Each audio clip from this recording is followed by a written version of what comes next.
No, darling, I'm not selling you. No, I swear, I know that you're working hard and your transmission's only overheating when I'm really asking a lot of you, and it's probably not smart to have put 35-inch tires on a stock powertrain and added about 1,000 pounds on top of you.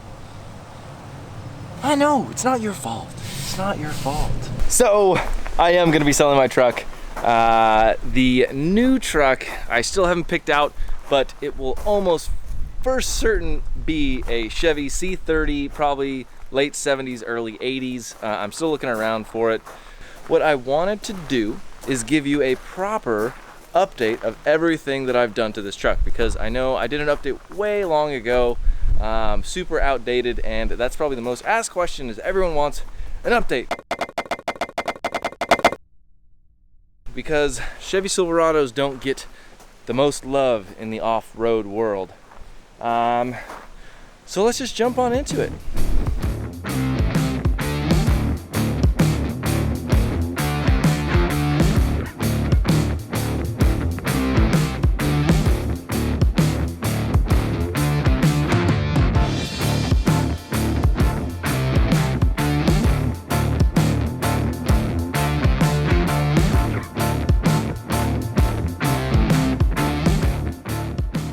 First things first, we're gonna start, I guess, from the front of the truck all the way back. If you remember a little while ago, I made a video about going to SEMA.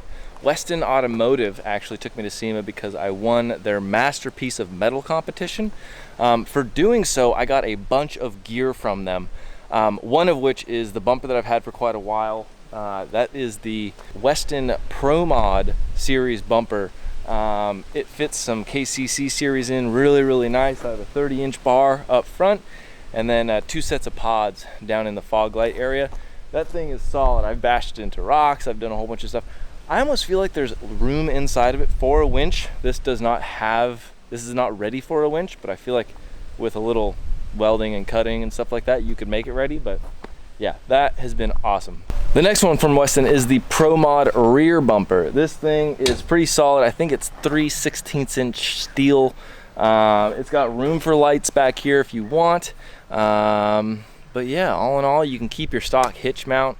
Yeah, pretty darn good bumper. With that as well, I picked up these kind of not rock sliders, they're steps. They look very similar to rock sliders, but you can see they have really nice like ability to slide. There's no hang-ups or anything like that with any steps. If you welded them in, you might be able to get away with it, but it's, you know, it's fairly thin tubing, so you might beat them up after a little while, especially with a heavy truck. So one of the most noticeable things that I've done, and what has improved the ride quality beyond anything the Z71 package actually comes with, is what I did to my tires and suspension. So I was able to fit a 35-inch 12.5 Falcon mud tire in here. I have it on some Icon rebounds, and they are amazing. I have roughly, I think I have about 22,000 miles on these things, and the tread is still, I probably have half an inch of tread still. So they kind of told me that they over-engineered these tires a little bit, and I love them. They're super sticky, especially when you air down. These things have not let me down at all. On top of that, what I have inside here is I have the Icon Vehicle Dynamics, it's their Stage 5 kit. So we have the remote reservoir rear and front with the adjustable valve, so I can set it between 1 and 10 in terms of how soft or how stiff I want the suspension. So if I'm cruising around town and I just want a plush, nice ride, I have it all the way soft. And then when I start to go off-road, I actually dial up the front. I like to do it about half stiffness up front, and in the rear I do full stiffness, so that when you're really hitting those big bumps, you have all of that fluid behind you ready to catch your tire. One of the most common questions I get with this suspension setup and the tires is, how did you fit a 35-inch tire on kind of what looks like a stock leveling kit? So first off, I have the Icon suspension set at a 3-inch lift, so it's not very aggressive at all. the biggest thing I had to do was the NorCal chop, and I did it as cleanly as I possibly could. But you take off those front tires, and there's a specific pattern that you cut into that little pinch weld right there, and literally just take a sledgehammer back, and I opened that thing up almost 2 inches. And now driving forward, they don't rub at all driving. If I have my steering wheel cocked and I hit a hard bump like that sideways, I mean, it might rub a little bit here and there, but everyday driving doesn't rub at all. The second most asked question of my truck is, where the hell did you find a roof rack for a Chevy Silverado? Very good question, and I worked really hard to try and find something, but there's just not a lot of good racks out there, if any racks at all, for the Chevy Silverado. What I was so fortunate to have happen was Front Runner actually was looking to measure off of my truck, and potentially someday they still might get this into production, which is a fitted mount for the Chevy Silverado with the Front Runner slimline rack. I absolutely love their racks, super solid, so many points for connections and holding things down and everything like that. But the bad news is I don't think they offer it, and yeah, you'll have to wait. So, as you can see on top here, I have a little bit of a light obsession. This is the KC Pro 6 Series. It's a 9 light across the top. And of course, I had to put the Sasquatch across on the logos. That was from Beyond Wraps. I got those stickers on there. But oh my gosh, does this thing put out light. We ended up having to custom kind of fit some brackets that we had. These are actually Razor Pro 6 light bar brackets, but flipped the other way and then drilled some holes into the Front Runner. Mounted up real nice and clean and flush on top of this thing. Sticking with the KC series on top here, I also have some A-pillar mounted Pro 6, just like the singles. Awesome light. I love having the ambers up here so that it doesn't reflect off of dirt or snow or rain or anything like that. A lot of people also ask, where did I find the hood hinge mounts? And these are actually from a company called Z-Road Z. It's just a mount. They're kind of expensive for what they are, but they fit in really nice. All of the links of all the things that I've bought for this truck, I actually have on a page on my website. It's lostsasquatch.com, and there's an About Me section where there's like a truck FAQ. I just can't remember all of the numbers and everything like that. So if you want any specific numbers, go to my website. All right, moving to the back. What we have is a few people saw the build kind of series that I did on Instagram. But what I really wanted is I wanted a rack that was high enough for me to see underneath the tent, just barely, have some storage on the side, but then all of the racks or different options, when you put your spare tire on, it blocks your backup camera. So that was the kind of criteria for building this rack. I built the entire thing out of, let's see, it was 120 wall, just regular mild steel tubing, 1.5 inches.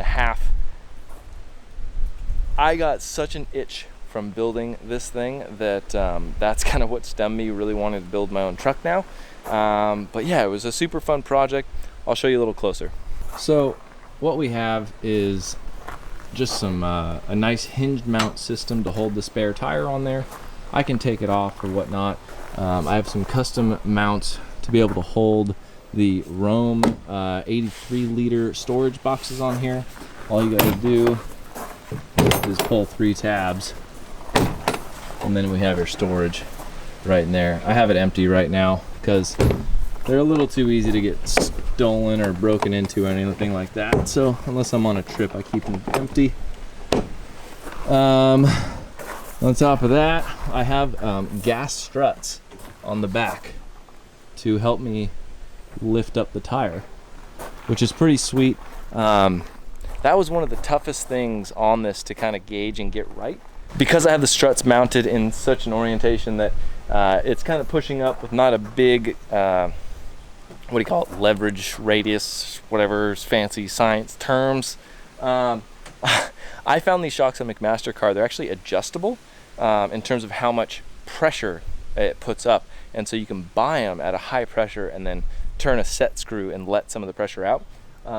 Each shock was bought at 360 pounds. I ended up not letting any of the gas out. So I have 360 pounds pushing up on both of these gas struts, and it worked out perfect. In the bed, excuse the mess, but what we have here from Weston Automotive is it's a diamond plated toolbox from Overland. All my storage stuff in here.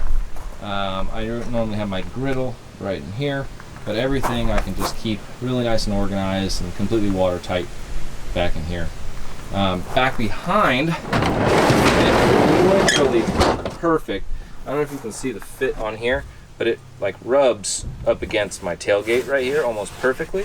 And then in the back, you can see that I have a 13-gallon water tank, and that is from Front Runner, and it fits perfectly right in the back of the truck bed.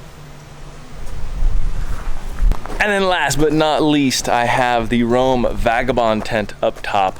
It sits really nice and flush, just slightly higher than my actual roof rack, but I absolutely love that tent, and I know that a lot of you guys know that I'm good with buddies with Nick. So you're like Shamu.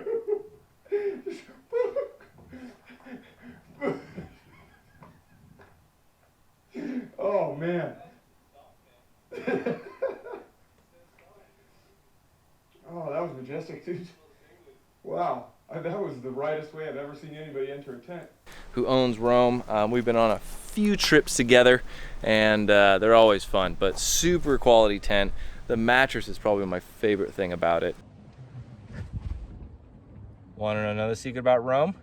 If you go to their website and check out with Sasquatch, you get a little % off.